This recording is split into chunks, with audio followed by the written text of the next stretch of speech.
Welcome back to the program กลับเข้าสู่รายการ ASEAN Challenge ค่ะและในช่วงนี้ ASEAN Interview ในเดือนพฤศจิกายนที่ผ่านมานะคะก็ถือว่าเป็นเดือนที่น่าจับตาต่อการก้าวเข้ามามีบทบาทในภูมิภาคอาเซียนนะคะของผู้นำประเทศมหาอำนาจของโลกอย่างเช่นจีนและสหรัฐอเมริกาค่ะทั้งการเดินทางเยือนเอเชียแล้วก็ชาติในอาเซียนของนายโดนัลด์ทรัมป์ของสหรัฐอเมริกานะคะและการเดินทางมาเยือนฟิลิปปินส์ของนายหลี่เค่อเฉียงนะคะทางนายกรัฐมนตรีของจีนนั่นเองก็มีการลงนามความร่วมมือมากกว่า14ฉบับด้วยกันนะคะซึ่งชื่อว่าเราอย่างที่เราทราบกันดีค่ะว่าประเทศฟิลิปปินส์เนี่ยก็เคยเป็นอาณานิคมของสหรัฐแล้วก็เป็นประเทศที่มีวัฒนธรรมแล้วก็ธรรมเนียมที่คล้ายๆกับสหรัฐมาโดยตลอดนั่นเองนะคะดังนั้นนะคะการเดินทางของผู้นำทั้งสองประเทศเนี่ยก็ถือว่าเป็นสิ่งที่สำคัญต่อความสัมพันธ์ในด้านของการเป็นอำนาจใหม่ในอาเซียนนั่นเองเอาเป็นว่าเดี๋ยวเราไปดูกันนะคะว่าเป็นอย่างไรกันบ้าง Right, let's check out the progress after the ASEAN Summit in Manila with the participation of many countries including the US and China and their evaluation and their, you could say, excitement over what's to come in the ASEAN community.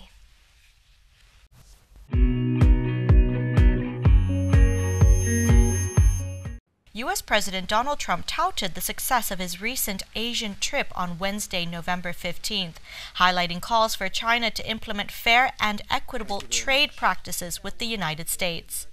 Trump told Reuters the days of the United States being taken advantage of are over.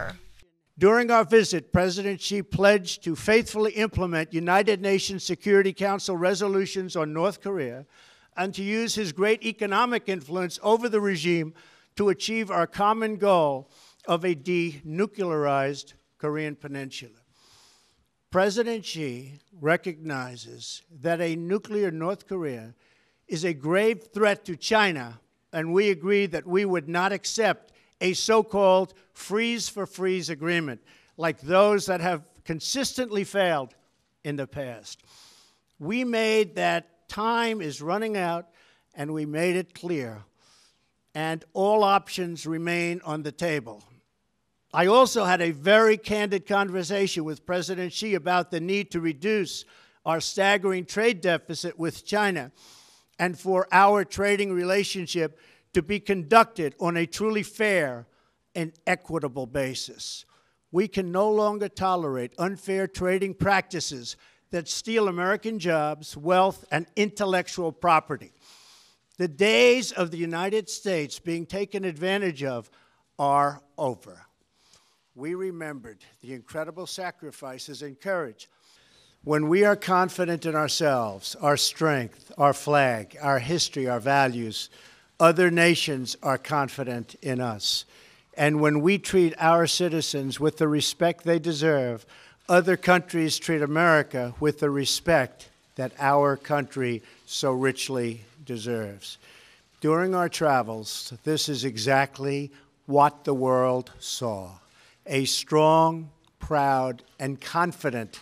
America.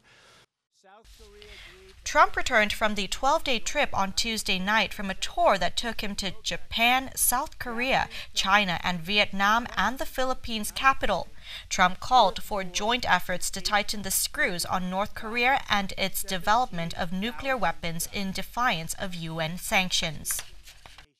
And we have laid out a pathway toward peace and security in our world where sovereign nations can thrive, flourish, and prosper side by side.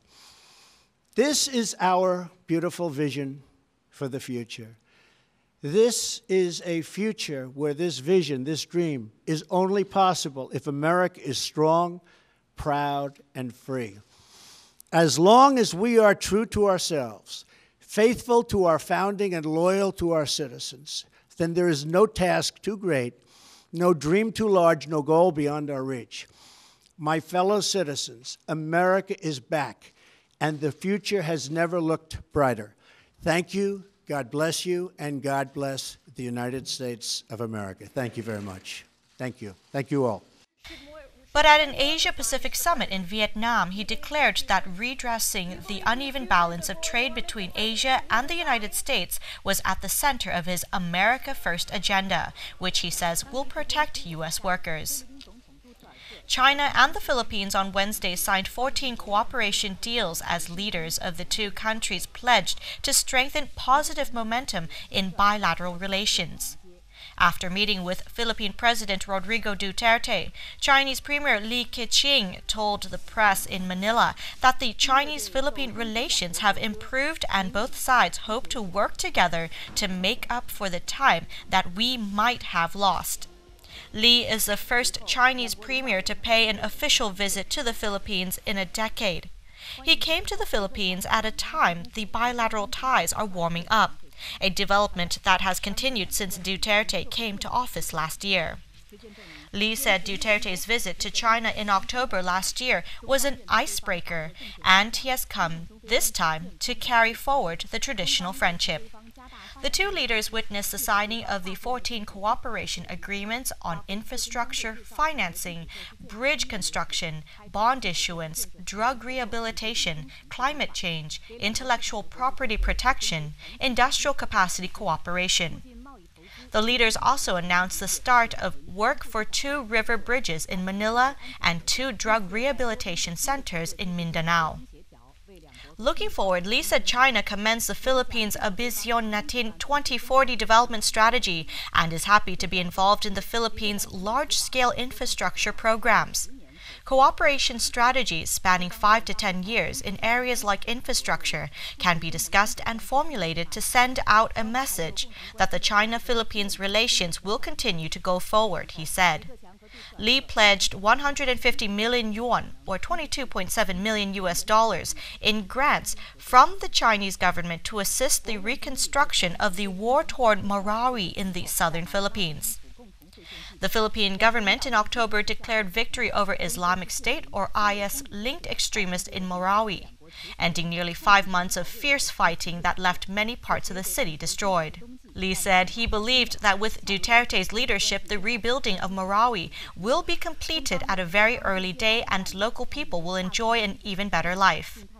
For his part, Duterte thanked China for aiding the Philippines in its takeover and rebuilding of Marawi and the assistance given to boost the Philippines' Build, Build, Build Infrastructure Development Initiative. Duterte said he is pleased to note the positive turnaround and vigorous momentum of the Philippines-China relations and said that practical cooperation in many areas is bringing in an early harvest of tangible benefits. He said the joint efforts to improve ties have secured peace, stability, and development in the region. On Wednesday afternoon, Li laid a wreath at the Rizal Monument, and together with Duterte, Li attended the foundation-laying ceremony of a bridge over the Pasig River, as well as the construction launch ceremony of a drug rehabilitation center assisted by China. Before the meeting, Li attended a welcome ceremony held by Duterte. Li also met with Aquilino Pimentel, Senate President of the Philippines, and Pantaleon Alvarez, Philippine House Speaker, on Wednesday in Manila. Addressing the meeting with Pimentel, Li said that since Sino-Philippine relations were turned around last year, the bilateral ties have seen a positive momentum of improvement and development, and bilateral cooperation has been promoted in all sectors. Li said his visit is aimed to consolidate the momentum for bilateral ties and make up the time and opportunities that were once lost. He called for opening a new chapter for Sino-Philippine friendship and cooperation on the basis of mutual respect and equal treatment. Meeting with Alvarez, Li said that the Chinese and the Philippine economies are highly complementary and their cooperation enjoys great potential.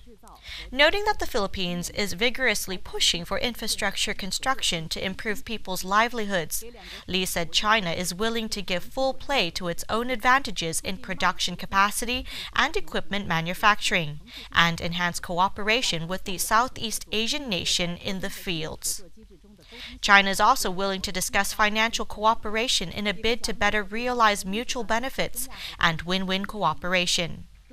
Meanwhile, Li said he hopes that the Philippine House of Representatives could carry forward the China-Philippines friendship and strengthen parliamentary exchange with China so as to facilitate further development of bilateral ties and cooperation. Lee arrived in the Philippines on Sunday for an official visit to the country and a series of leaders' meetings on East Asian cooperation.